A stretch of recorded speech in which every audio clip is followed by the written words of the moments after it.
Hi guys வணக்கம். So group 4 result வந்ததுக்கு அப்புறம் நிறைய பேர் கேட்குற கேள்வி, சார் நான் வந்து பாஸ் ஆகிட்டேன்னா எந்த ரேங்க் வரைக்கும் இருந்தால் எனக்கு வந்து ஜாப் கன்ஃபார்மாக கிடைக்கும் அப்படின்னு சொல்லி கேட்டுக்கிட்டே இருக்காங்க. ஸோ அவங்களுக்காக தான் இந்த பதிவு. மொத்த வேகன்சி வந்து பார்த்தீங்கன்னா கிட்டத்தட்ட 4662 வேகன்சியில் ஃபர்ஸ்ட் நான் ஜூனியர் ரெசிடென்ட் அண்ட் விஏஓ போஸ்ட்டுக்கான ரேங்க் லிஸ்ட்டை வந்து நான் கொடுத்துருவேன். ஸோ ஜென்ரல் கேட்டகரியில் யார் வேணாலும் உள்ள போகலாம். 219 வேகன்சி ஓவராலாக இருக்கு. ஸோ யார் வேணாலும் உள்ள போகுதுனால இதை வந்து கன்சிடர் பண்ண முடியாது. அதே நேரத்தில் மற்றது எல்லாமே வந்து நான் கொடுத்துருக்குது.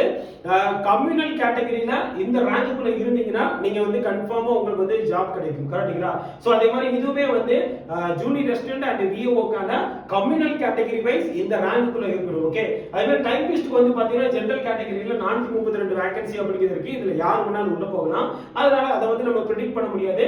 அட் தி சேம் டைம் வந்து பிசில டைபிஸ்ட்க்கு கிட்டத்தட்ட 500 ரேங்க்ல கம்யூனல் இருந்தீங்கன்னா கண்டிப்பா உங்களுக்கு வந்து ஜாப் கிடைக்கும். அதே மாதிரி பிசிஎம் 50, அதே மாதிரி எம்பிசிக்கு எவ்வளவு எல்லாத்தையும் வந்து நான் இங்க வந்து மென்ஷன் பண்ணியிருக்கேன். சோ இது எல்லாமே வந்து பாத்தீங்கன்னா communal category wise overall rank கிடையாது. கம்யூனல் கேட்டகரியில இந்த ரேங்க் கூட இருந்தீங்கன்னா டைபிஸ்ட்க்கு வேகன்சிக்கு நீங்க கன்ஃபார்மா எலிஜிபிளா இருப்பீங்க. கரெக்ட்டா? அதே மாதிரி உங்களுக்கு வேற எதுவும் டவுட் இருக்கிற பட்சத்துல இந்த QR கோட ஸ்கேன் பண்ணி நம்மளோட டெலிகிராம்ல நீங்க ஜாயின் பண்ணிக்கலாம். இல்ல அப்படின்னா Y904 பூபதி அப்படின்னு டெலிகிராம்ல சர்ச் பண்ணி பாருங்க. இந்த ரிசல்ட் தொடர்பா ஏதோ டவுட் இருக்கு, உங்களோட ரிசல்ட் பேஜை வந்து எனக்கு சென்ட் பண்ணி எதுவாக இருந்தாலும் நீங்க வந்து என்ன கான்டாக்ட் பண்ண முடியும். Thank you guys.